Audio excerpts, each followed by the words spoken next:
Welcome students. Welcome students to the class. Today we are going to cover the topic that is your cotter joint. So for this cotter joint I will be conducting three classes. Those three classes I will be conducting for these three topics, as you can see over here. In this slide we are having the topics like for this cotter joint. Under this cotter joint we are having socket and spigot, sleeve and cotter, give and cotter joint. So we will start with socket and spigot, then second class will be covering sleeve and cotter, third class will be covering give and cotter joint. So first of all, first we have to know what is a cotter joint. This is a type of temporary joint process where we are having two shafts to be connected or two rods to be connected for some type of transmission of motion or power you can consider. And here we are going to use a third element, that is a pin. Here there should be a pin, or we can say cotter. Here we are going to use that pin, usually called as a cotter. So we are having basically three type of cotter joint, where we are having three parts: socket, spigot and cotter. So here we are having three parts. One will be called socket, which is having which is having the hole in which the spigot is going to fit in, and to make those two in contact or as a joint, to make them fixed in that position, we are going to use a cotter. As you can see here in this example, this green color one, what you can see is a socket which is having a hole over here, and the yellow one is the spigot. It is somewhat like looking like a shaft which is going to fit inside this hole. This is come and fit inside the hole, and and then after this joint, after these two are assembled, to make them fixed in that position, this yellow color cotter, sorry, this red color cotter is going to be used. So this is what actually you can see. Here is one connection given. This is a cotter joint. These type of joints are very commonly you can see on the wheels of the train. Also we are using this type of joint, or else you must have seen this type of joint in case of your tractor. So we are having the tractor engine and we are having the tractor trailer. Those two are separate things. Now we want to make them in contact, so that when the tractor moves, along with that, that trailer also moves with that. Okay, so in that case we are there is a hole in the tractor end, and there is another shaft type thing will be there with the trailer.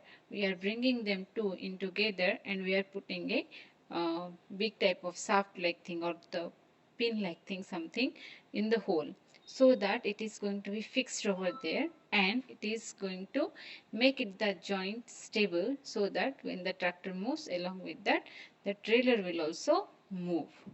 Okay, so those who have seen like any kind of farming, or in movies also, most of the time we have seen this type of thing, where we have seen this type of joints.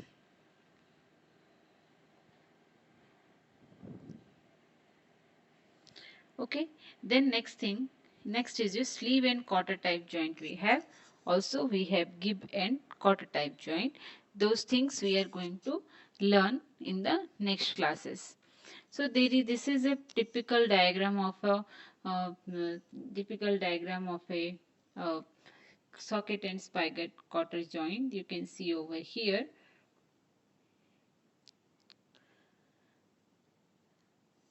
Now you can see this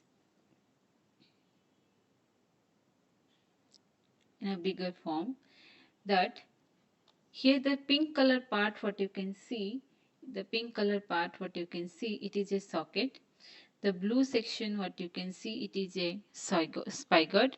The spigot come inside the socket, and the this square and long one, what you can see, a rectangular, what you can see is a cotter.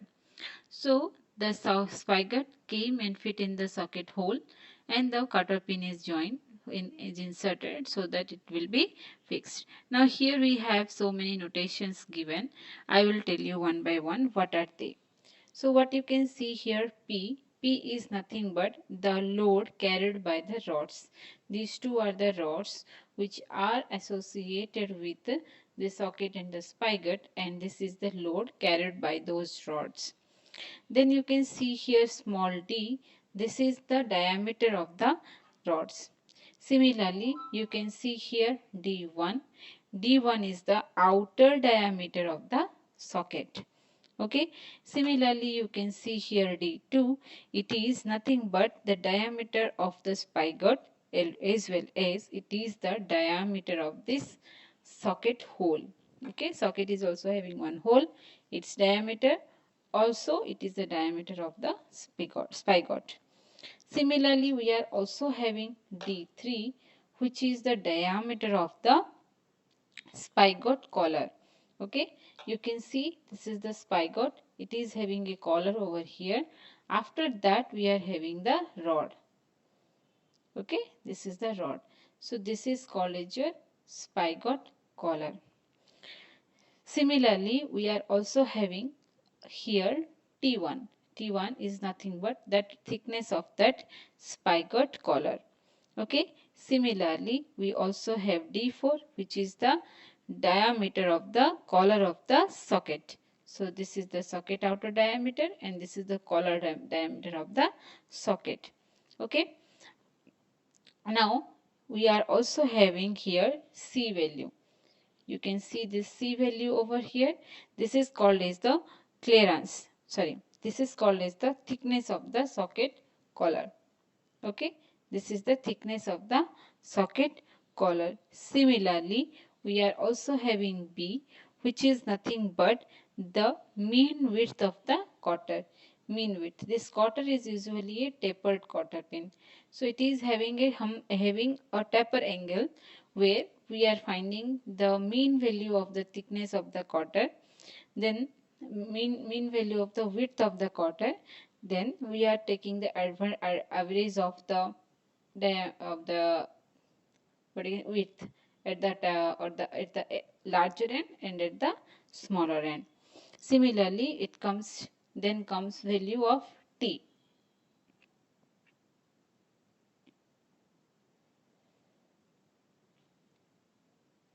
Okay, this T is nothing but the thickness of the cotter. Similarly, we have L, which is nothing but the length of the cotter. Similarly, A is there. A is called as the distance from the end of the slot to the end of the rod. Okay, so this is the slot and this is the end of the rod. End of the rod means the spigot rod. End of the slot to the end of the rod. Then that is called a jur. That is the distance for that. Similarly, we are also having sigma t, which is called the permissible tensile strength of the permissible tensile stress of the rod material. This rod is there, no? This rod material's permissible tensile stress. Tau will be equal to the permissible shear stress, and sigma c will be the permissible crushing stress. These things already we know in the previous classes. Now we will see the design process of the cotter joint. We can say design of sleeve and cotter joint.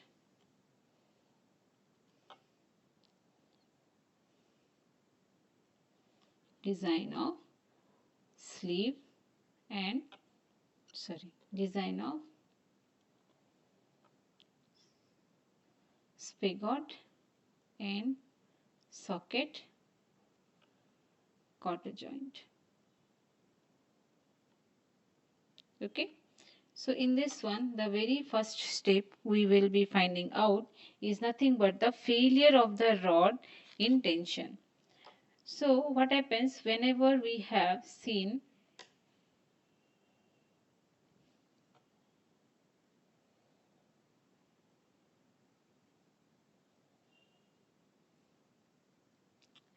So when we are having a spigot here, according to the diagram, I am going to draw a line diagram. Spigot, this is socket.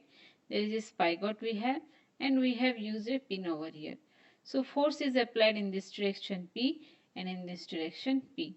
So when you are applying a tensile force, at that time, due to that force also, there will be the failure we can see, and that failure is called due to the tensile stress.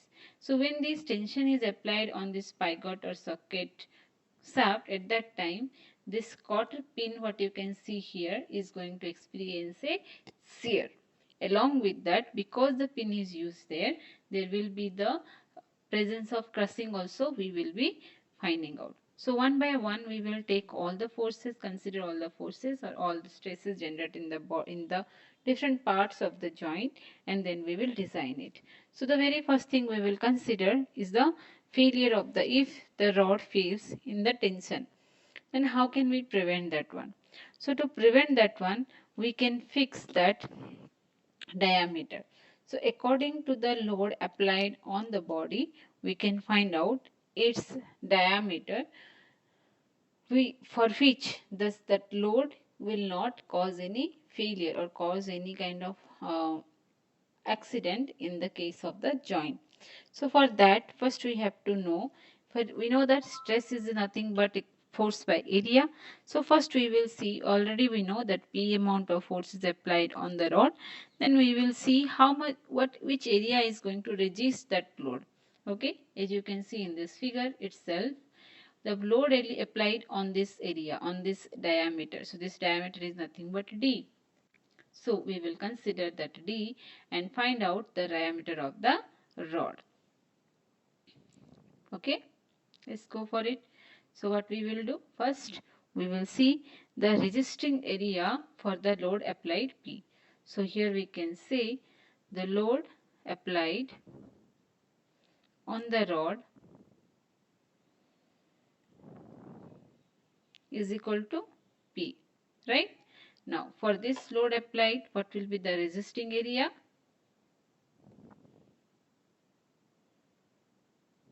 Resisting area A is equal to pi by 4 D square. This is the common general formula. Now if we want to find out the amount of P, then this formula should be equal to P is equal to stress into area.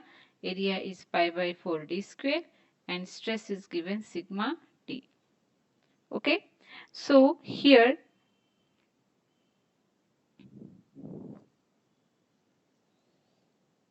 we can, if the sigma T and P value given to us, then we can find out D. If sigma P, if D and sigma T given, we can find out what is the maximum load that particular design can take. Then the next thing is that we have to find out the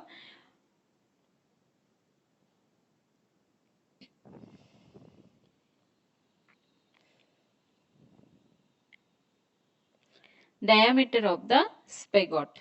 Okay, so the diameter of the spigot is nothing but the value of, you can see here, the diameter of the spigot is nothing but the value of D2.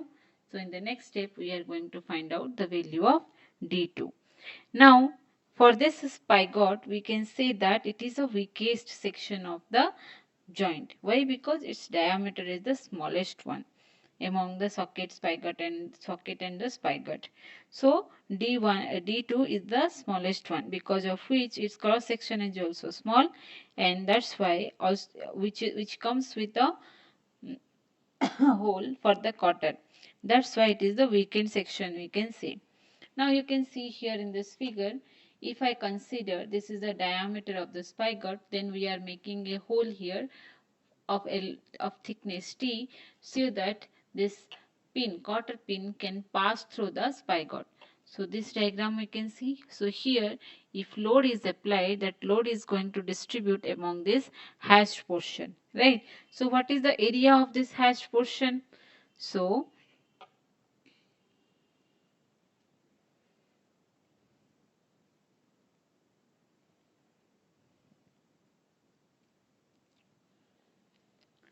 in the second step, we are considering the tension in the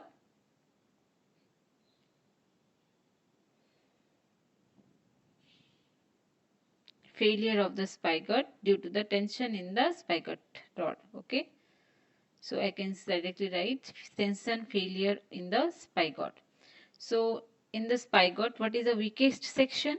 Weakest section is this one, which we can say that pi by 4, the area, total area is pi by 4 d square minus this area. This area is nothing but d into t. So the diameter of the spigot into t. This is the section along which that due to tension the spigot is going to fail. Now for this area, what should be the strength of the spigot? To find out that one, we need to find out the value of we need to multiply the value of tensile strength of the rod. So that load which how much this spigot can take P should be equal to the value of area into stress. So the area is nothing but this one into stress, tensile stress is sigma T. So here if the value of P, sigma T and T is known, we can find out the value of D2, or alternatively we once we find out the value of P in this one, that we can use here and we can find out the value of D2 or T, whichever is necessary.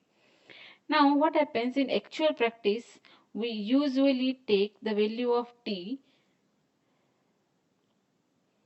This is the usual. If we are not having any other idea, then T value is not known to us, then we can assume that T is equal to D2 by 4. This is for the general practices we are taking. Okay. Now we can find out the value of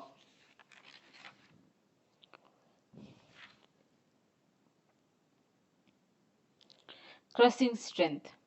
So crushing strength may be given for the material, but for the given design, whether that crushing strength is sufficient or not, that we need to find out. Whether that crushing strength is safe value or not, that we need to find out.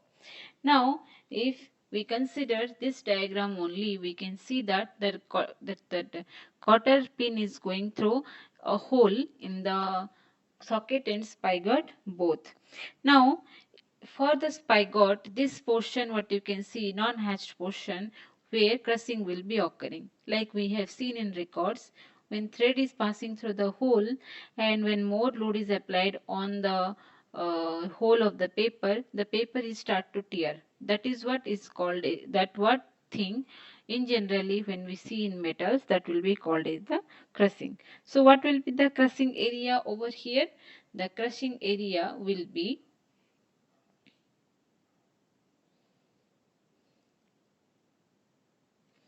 equal to D2 into T, because that is D2 is the side diameter of the spigot and T is the thickness of the pin. Now for this area, what will be the crushing strength? For this area, the crushing strength will be equal to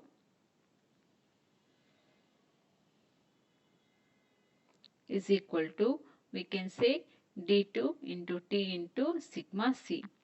That is the crushing stress. Now if the load P is applied and we are going to design everything for P, then we can equate the same thing with P. So P will be equal to D2 into T into sigma C. So here we can check the value of sigma C, whether it is falling under the safe value or not. Then the next thing comes is the find out the failure of the socket in the due to the tension. So by doing that one, we can find out the outside diameter of the socket here. Okay, so I will write here failure of socket in tension.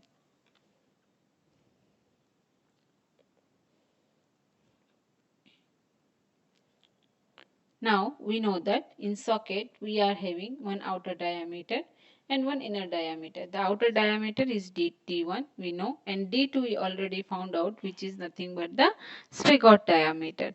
Here also we are having the weakest section where the hole is created because of the stress concentration. So that particular portion we have to leave out because there is no metal available. So the hatched portion is the portion where tension is going to act. Now find out the area of the hatched portion. The area of this socket is equal to, will be equal to pi by 4 d1 square minus pi by 4 d2 square, or we can say pi by 4 d1 square minus d2 square.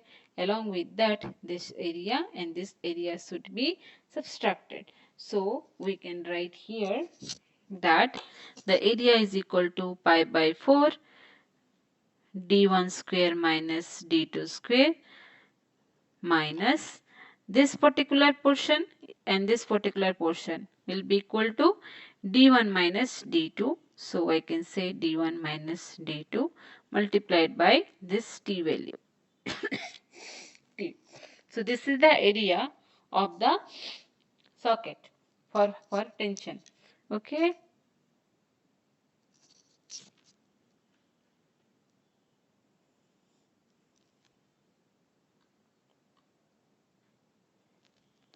Of the socket. Now we will see the failure of the cotter pin. Now sorry, this is the area we found out. Now we will be equating this strength of this particular section of the socket, in which we can consider the stress, tensile stress here, and we can equate it with the load applied. So what we can do here, this is the area into stress will be the load, and that load should be equal to the load applied by on the joint. So this will be equal to, you can say here, this is the area pi by 4 d1 square minus d2 square minus d1 minus d2 into t. This whole should be multiplied with the sigma t value. Okay. This is what is called as your, where we can find out the value of d1.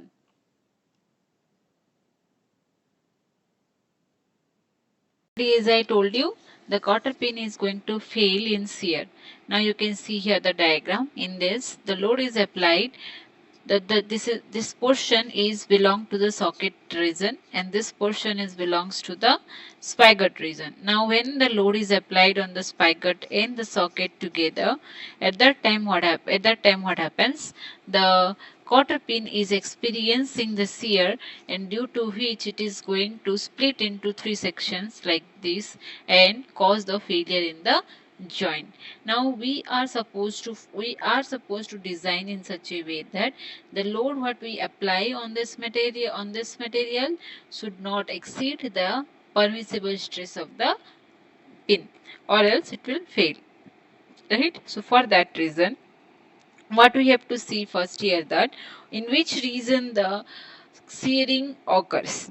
In this case, you can see this is the width, this is the average width of the cotter pin we are having here, and this portion, two sections are there where the shearing occurs, and we know that the thickness of this cotter pin is nothing but t.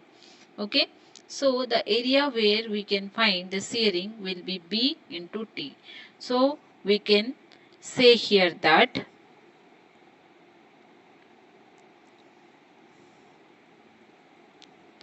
so we can find out the value of B here by considering the failure of cotter in shear. So we can say that here the area in which the shearing occurs will be equal to 2 into this B into T area, B into T, because in two sections it is cutting, it is the two areas it is going to cross, that's why it is B into T.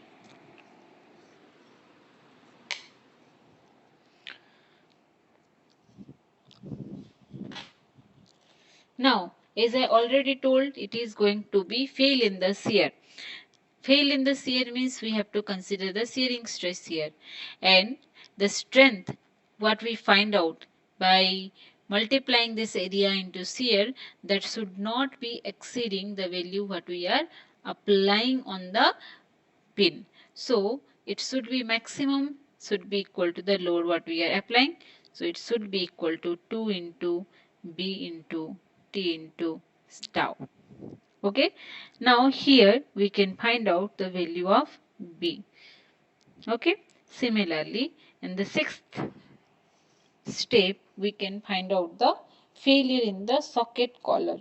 Okay, by considering the failure in the socket collar, we can find out the value of the diameter of the socket collar.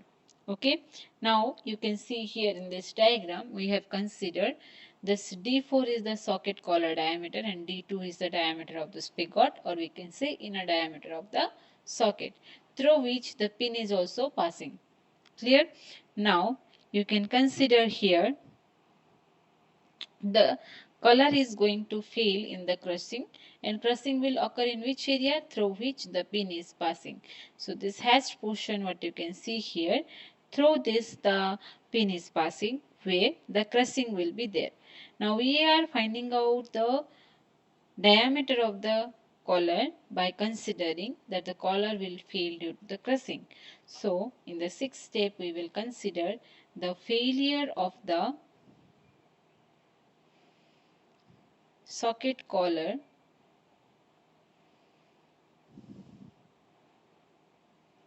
in crushing. So now if we are considering the crushing, then we have to consider the thickness of the cotter pin. So the area in which the crushing occurs is this hashed portion. This hashed portion can be taken as D4 minus D2 into T.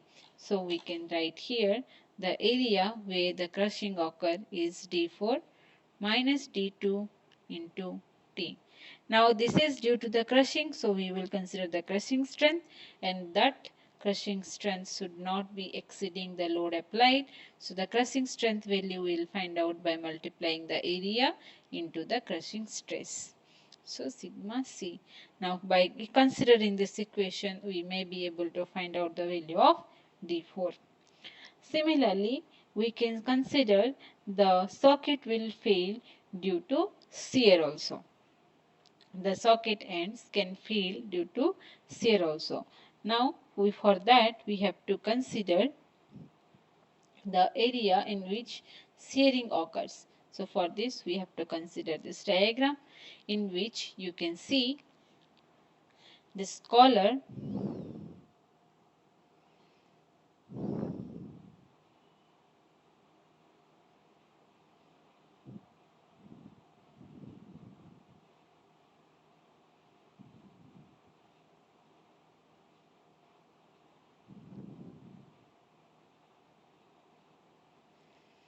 so that the shearing will occur in this region, right? So that area, the hashed portion, what you can see here is nothing but the diameter d4 minus d2 into this length.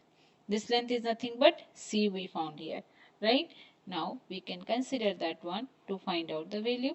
So we can consider here in the seventh step the failure of the socket ends due to shearing.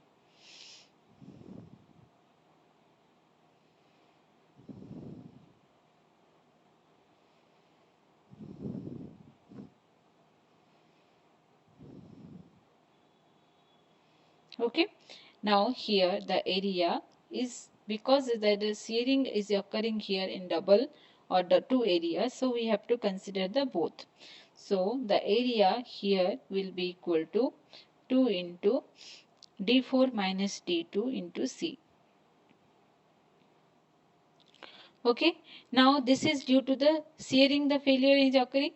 So the strength should not be more than that of the load applied. So load applied is P. It should be maximum of this strength. The strength is nothing but area into the stress. So area here is nothing but 2 into D4 minus D2 into C.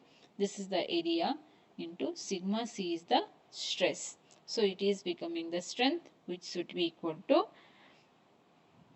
sorry, here we are considering shearing, it's not crushing, so tau. So this should be equal to this value. Here we may be able to find out the value of c. Similarly, we will consider the failure of the rod end in shear. Okay, so in eighth step we will consider the failure of the rod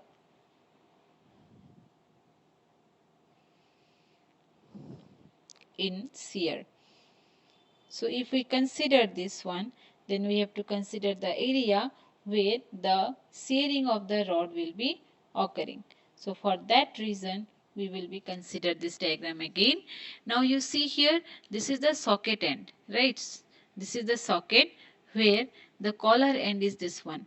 Here this one is nothing but your shaft end, okay, the rod end. So here you can see this is the area, this is the length of that area multiplied by the area where the shearing may occur, and that is nothing but your this D2. Okay, so here we will consider the area of the shearing of the rod end will be equal to, we can consider the area. Here we can say that only here also in two areas the shearing will occur. So it will be 2 into A into D2.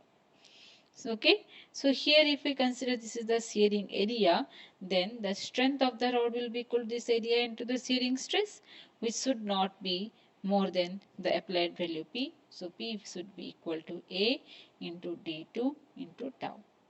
Here we may be able to find out the value of A. Similarly, we can consider the failure of the spigot collar in crushing. Okay, so in the ninth step we will consider the failure of spigot collar in crushing.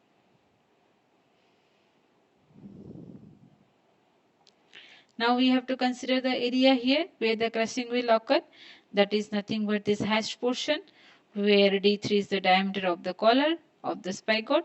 Then the area will be equal to pi by 4 D3 square minus D2 square, which we already know. Now if we multiply the crushing stress with this one, then we'll get the crushing strength of the rod. That should not be exceeding the applied load P. So P should be equal to pi by 4. Maximum value of P should be equal to pi by 4 D3 square minus D4 square, sorry, D2 square into sigma C. Then this is here we may be able to find out the value of D3. Okay. Now we will consider the failure of the spigot collar in shearing. Here we consider the crushing. Now we will consider the shearing. Now for shearing we have to consider this particular section where the cotter pin is passing through. Okay. So the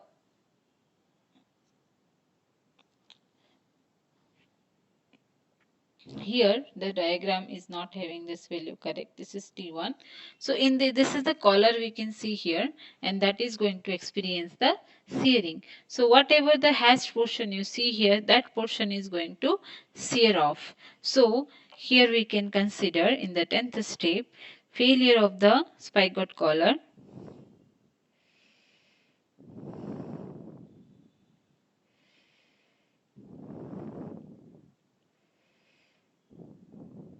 in shearing.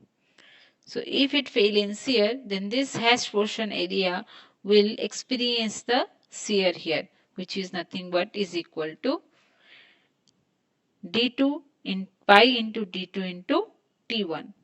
Pi D2 is nothing but the perimeter of the area of the collar in the area of spigot shaft into T1 is the thickness of the collar.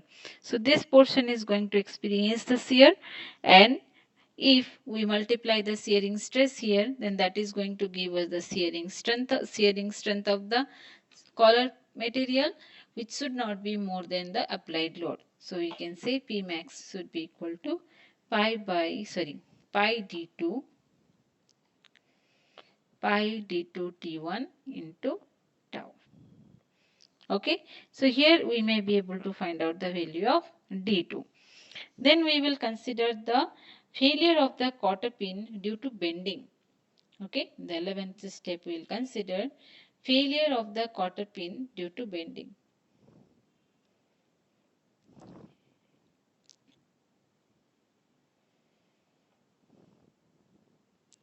Why bending we are considering here? Now every time when we apply a load, the pin doesn't only shear off. In some time, the bending occurs. Not only a crack will cause a failure, but also the bending of the pin will cause a failure.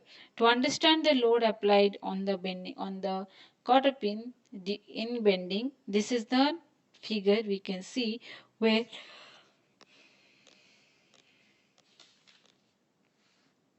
the maximum bending moment occurs. Okay, in this figure we can see that one where the maximum bending moment occurs.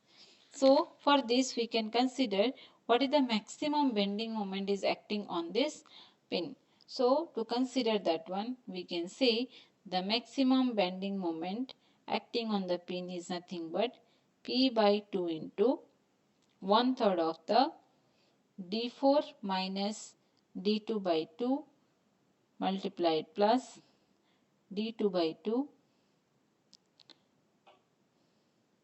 minus P by 2 into D2 by 4.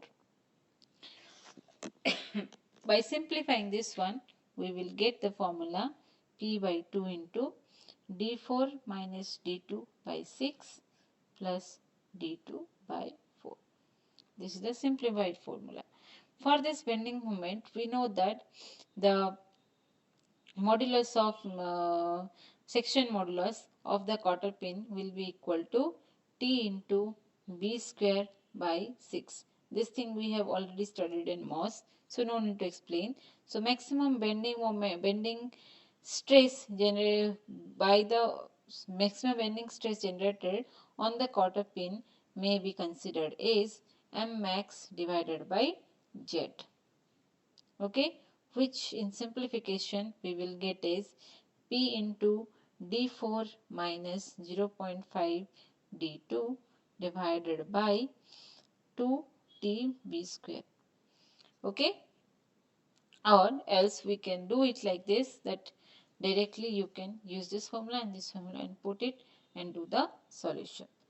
Okay, after this what we can say is that what else we have to find out here will be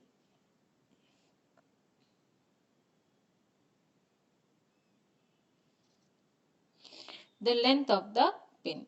So the length of the pin in 12th step we will find out should be taken as 4 of the value of D. Similarly, what should be the taper in this pin? The taper should not be more than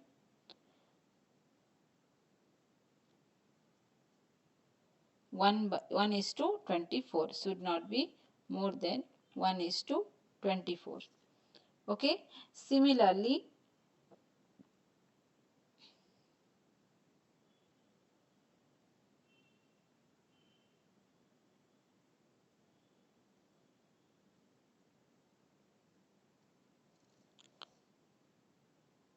okay, so this is the final value we can consider. Now we can see here the note is saying in generally these are the ratio of the D1 D2 values we are taking, okay, from the design, and taper of the cotter is generally taken as 1 in the 25. If the rods and cotter are made up of steel or wrought iron, then tau should be taken as 0.8, sigma T and sigma C should be taken as 2 of sigma T, and we can assume these things and solve the problem. Now we will solve a problem based upon the same. So this is the question. It is saying that the design and draw a cotter joint to support the load varying from 30 kilonewton in compression to 30 kilonewton in tension.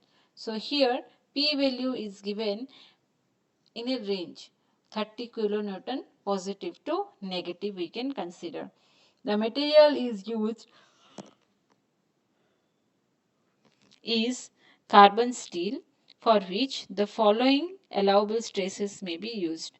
The load is applied statistically, tensile stress equal to compressive stress equal to 50 megapascal, shear stress is taken as 35 megapascal and crushing strength is taken as 90 megapascal. So we will first note down the given data, then what we need to find out we have to check. So according to the question, it is given P is equal to 30 kilonewton and sigma T is equal to sigma C is equal to given 50 megapascal. We need not to change the unit here because ultimately it is the same value we are taking. Tau is given as 35 megapascal and also sigma C given as 90 megapascal. And they ask us to design the cotter joint, means we have to find out its all the dimensions starting from the D to T1, L, everything.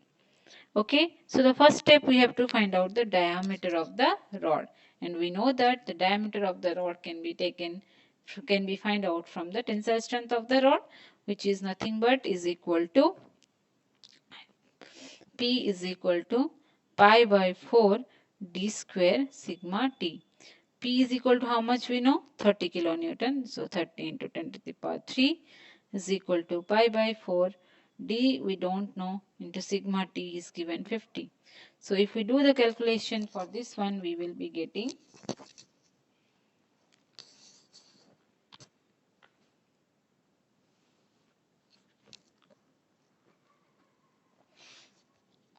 let me do the calculation first. Pi by 4 into 50 is equal to 39.27, which should be divided with 30 into 10 to the power 3.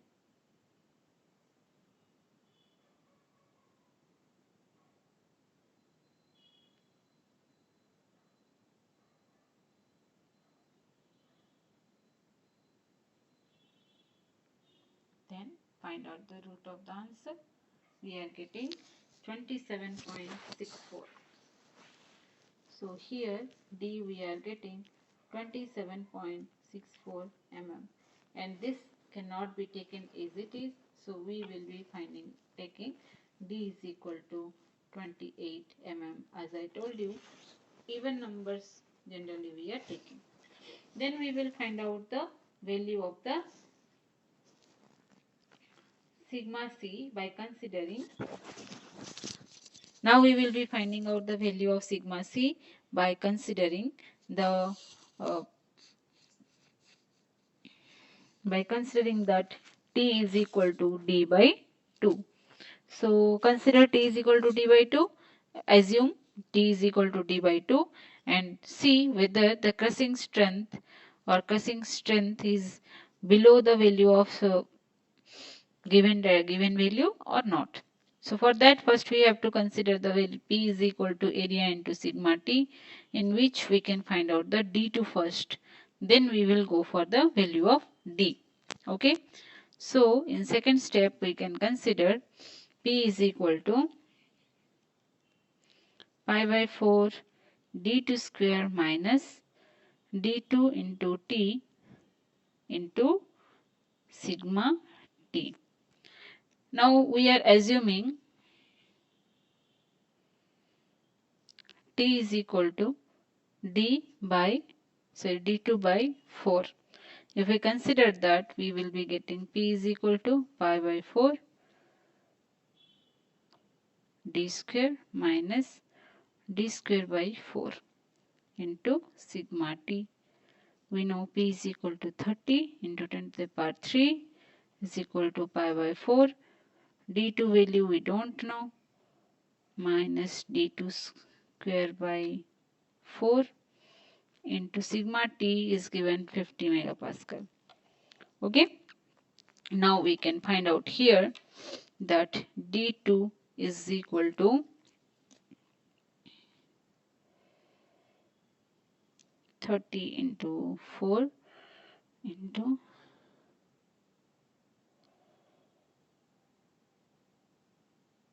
3 divided by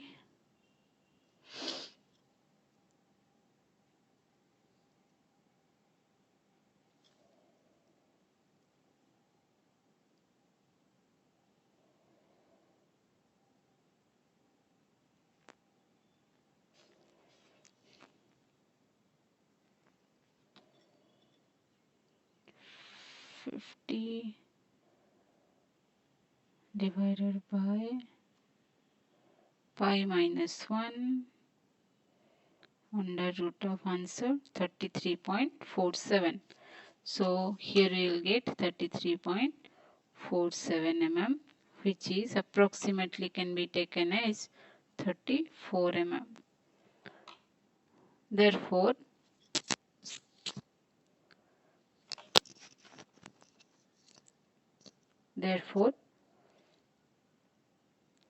T is equal to D2 by 4, which is equal to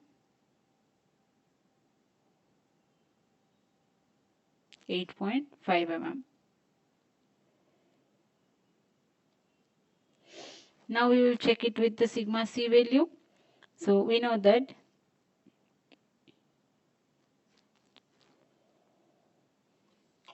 P is equal to, P is equal to D2 into T into sigma c, that is the failure of the pin in crushing. So P is given 30 into 10 to the power 3. D we have got how much? 30 mm. D2 we got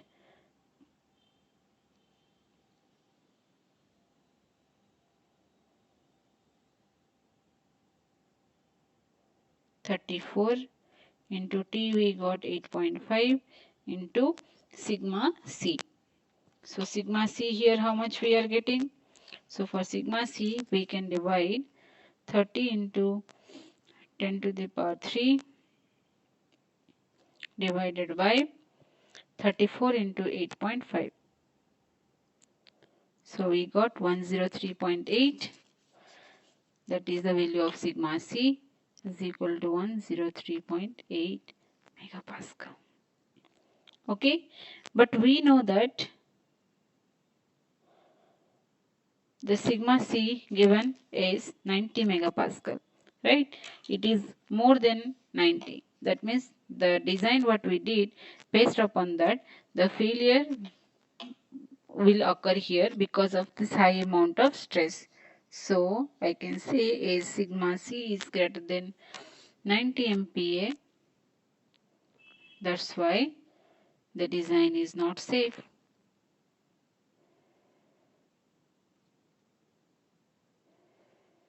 The design is not safe. So what we will do? We will change the value of D. So to find out the value of D, what we will do?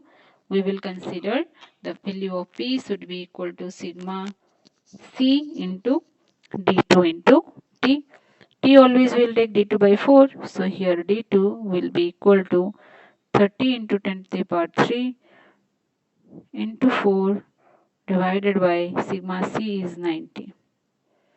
Okay, by considering this one, we will get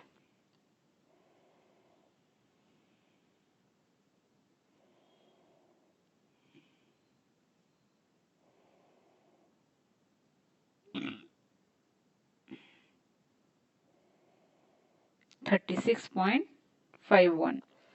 So we will get here D should be equal, D2 should be equal to 36.54. Approximately 38 we can take, or 40 mm I will take. If this is 40 mm, T should be equal to 10 mm. So this is our answer. Okay. Next we will find out the value of outside diameter of the socket, for which we will again consider the load P. So here P should be equal to pi by 4 d1 square minus d2 square minus d1 minus d2 into T. For whole of this we are going to consider the sigma T. Here we know the value of d2 T, but d1 is unknown to us. So we will consider the values first, then we will find out. Pi by 4 d2 we find out 40 minus d1 we known to us 40 into T is 10 into 50. So we will get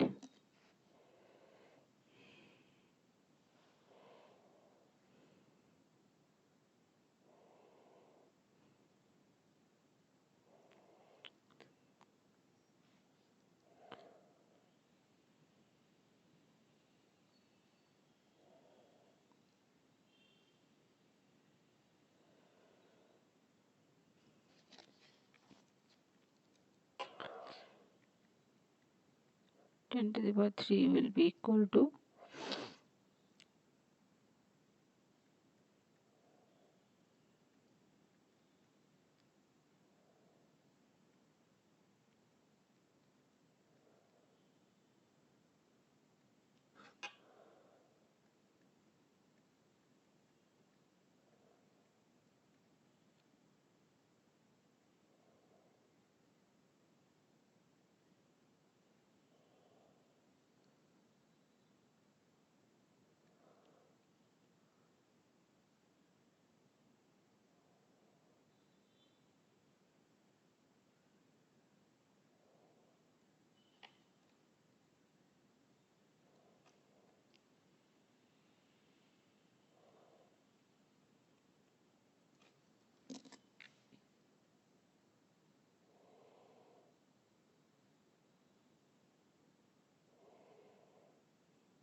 so by taking the Sridharacharya rule here, we will be getting D1 is equal to 49.9 mm. So it may be taken as 50 mm. Okay. Now we will find out the width of the cotter joint, that is equal to, that is B.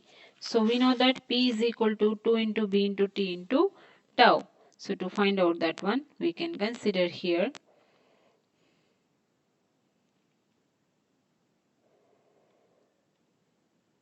So I can say we know that P is equal to 2BT into tau. T we got 10, tau given to us, B we can find out. 30 into 10 to the power 3 is equal to 2 into B is unknown, T found out 10, tau is equal to 35. So we will be getting B is equal to here 43 mm. Okay.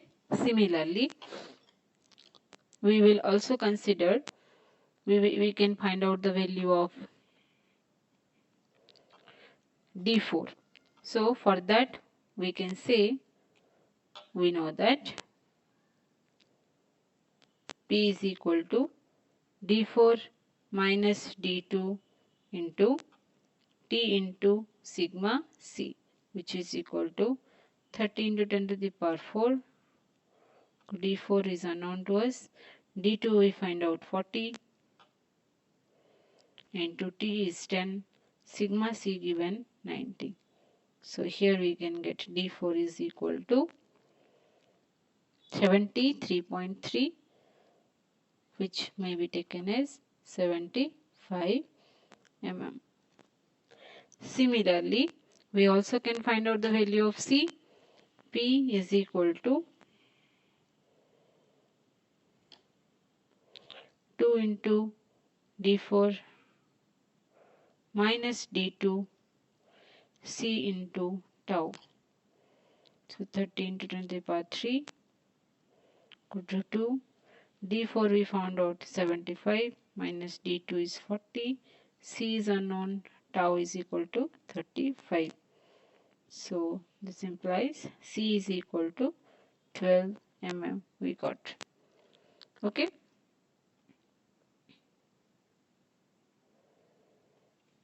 Similarly, we also will be able to find out the value of A. So here we know that P is equal to 2A D2 into tau. So 30 into 10 to the power 3 is equal to 2. A is unknown. D2 is equal to 40. Tau is 35, which is equal to 11 mm. It implies that A is equal to 10.7 or 11 mm. Similarly,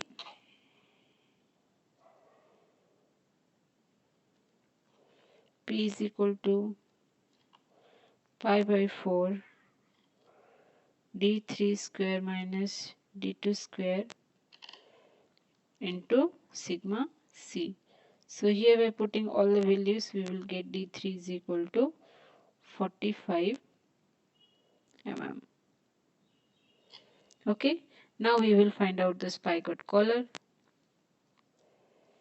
The spigot collar T1 is equal to, for finding out T1, we can say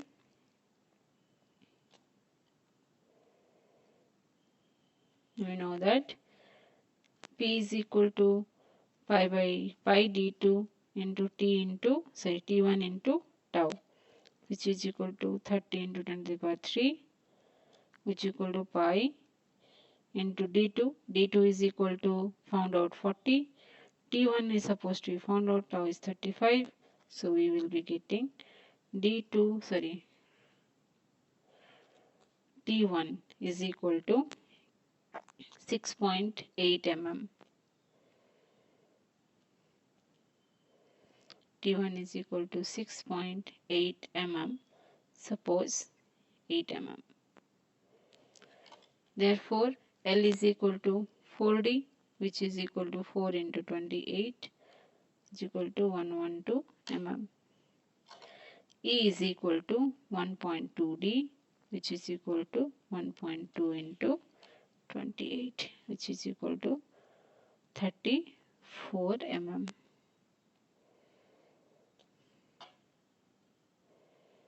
So design is complete here.